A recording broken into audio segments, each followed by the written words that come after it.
Well, greetings, Earth people. It is your favorite space cat.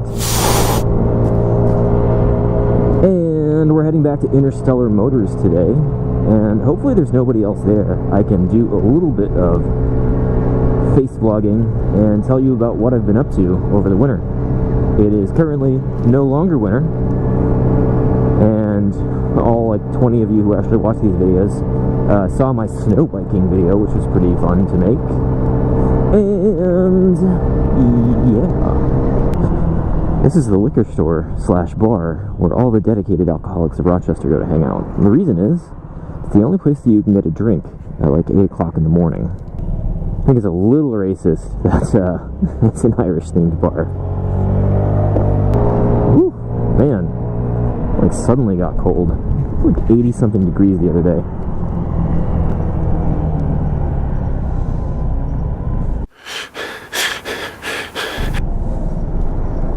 This is some whack ass weather. It's supposed to be nice tomorrow.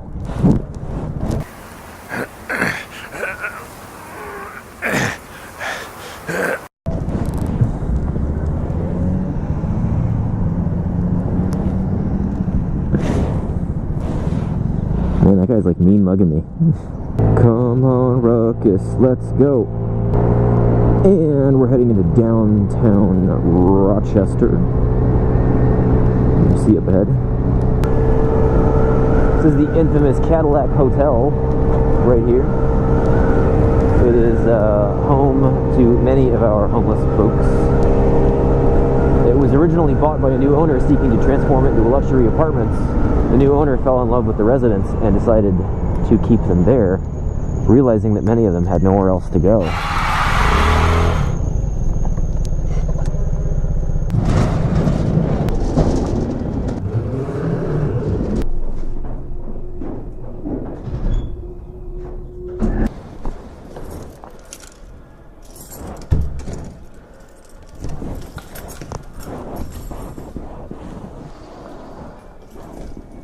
Here we are again. Here we go. So, here we are. And let's do a little update on what's been going on with the bike so far. So let me set up the camera and we'll take a closer look. Alright, here goes. Okay, so let's talk about what I've been up to over the winter with the 1983 GPZ.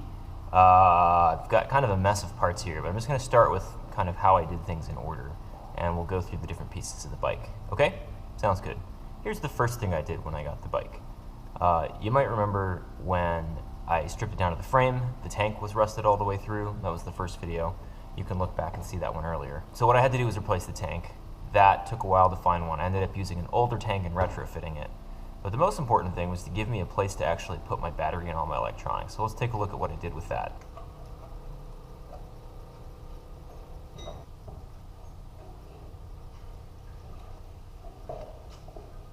Alright, so here's the first thing that I did.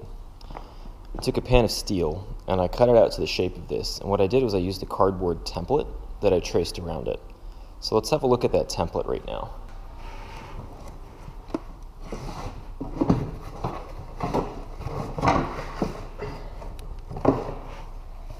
So that's the cardboard template that I cut out the steel from. Basically what I did was I just traced the edges, cut out the cardboard roughly, and then I trimmed it until it fit perfectly the way that I wanted it to.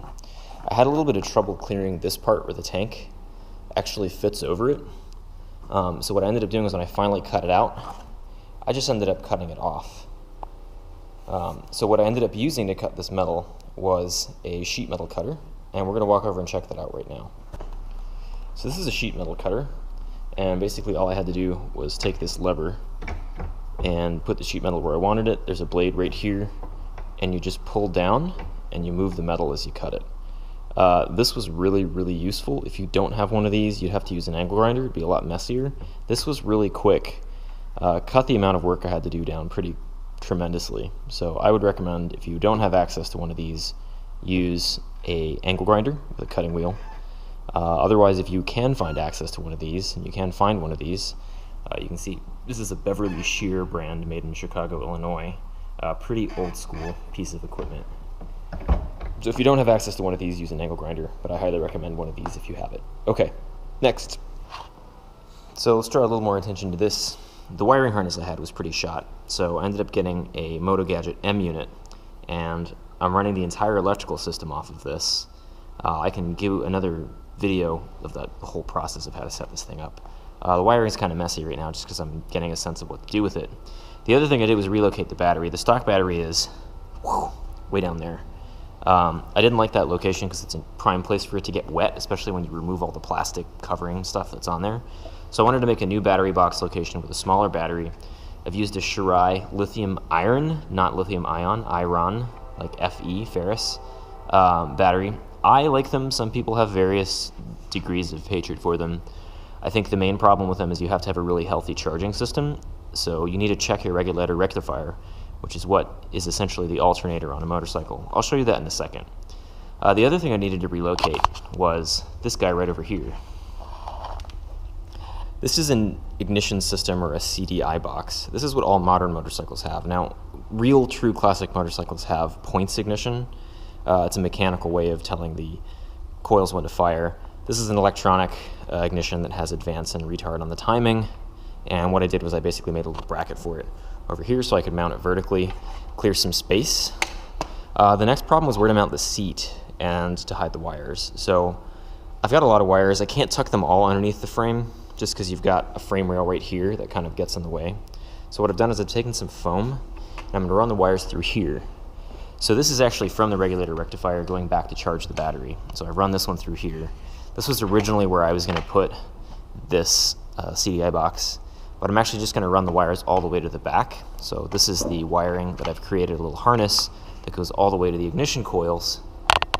Boom, right there and right there. And so I just kind of made this little loom setup to keep it waterproof and tight, and I have the plug hanging out right here. This is from the regulator rectifier. That I have hidden all the way underneath here that you can see. The reason that I've hid it here is that this gets really hot, so you need it to be in a place that gets lots of ventilation. You also want it to not be close to anything that can melt. So I've mounted it on the underside where it'll get plenty of cooling. It's not going to get in the way of the suspension because I've got a monoshock in the rear. And that's kind of how I ended up setting that up. So the plugs go here. You've got a couple things that go out to like the neutral light and the cluster. I'll figure that stuff out later. Those are not really important.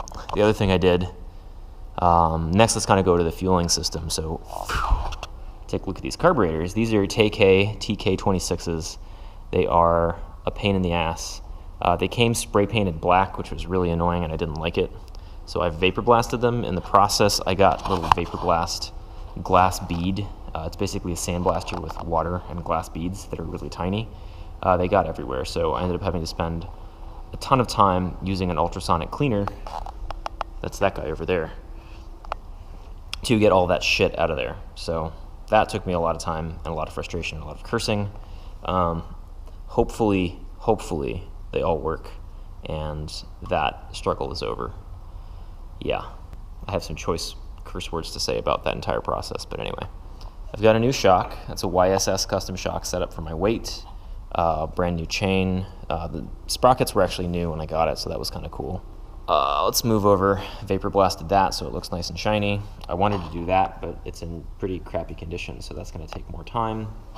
Okay, let's go to the front.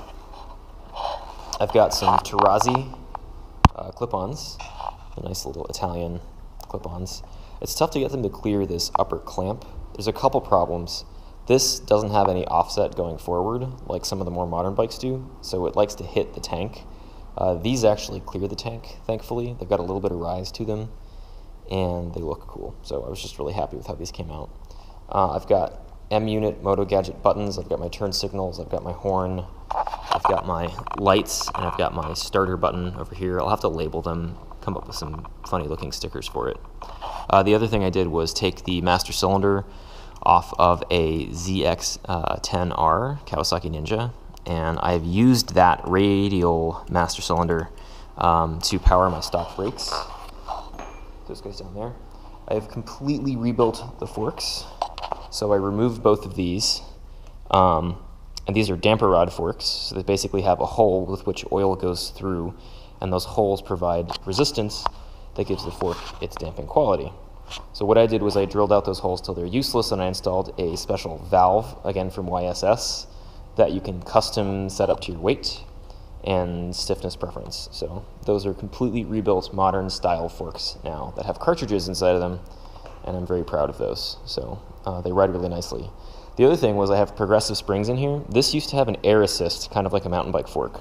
So what I did was I tapped the little holes, I took a grub screw and put it in there, and I sealed it off with some JB Weld marine grade watertight epoxy. And so far, so good, they don't leak, thank God. These I'd like to change because you can see that there's a gap where you used to have the handlebars kind of grab onto. I don't want the handlebars to be super high like a chopper, so I need to find one that's flush, or I need to thread this all the way through and shorten it. That's for a later time. All the wiring is internal. Here's the headlight bucket where I keep all the wiring bits. I've got a grounding block. I've got these Wago lever nuts where you can splice wires together. This is auxiliary power that goes to the coils and to the cluster. Here's an M unit M button that kind of integrates all the features and buttons into one little electronic unit. This goes out to all the parts on the handlebars.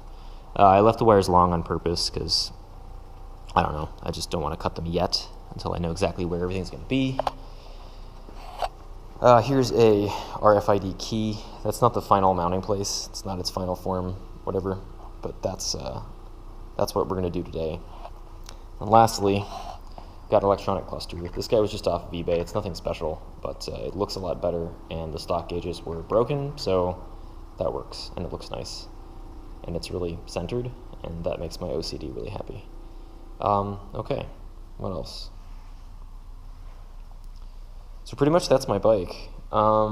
This took me like an entire year of working on it because I'm a first-year medical resident, also known as an intern, so my life is pretty chaotic. I work like 80 hours a week from time to time, so yeah. Anyway, thanks for taking some time to look at my bike. Now we're gonna do some stuff.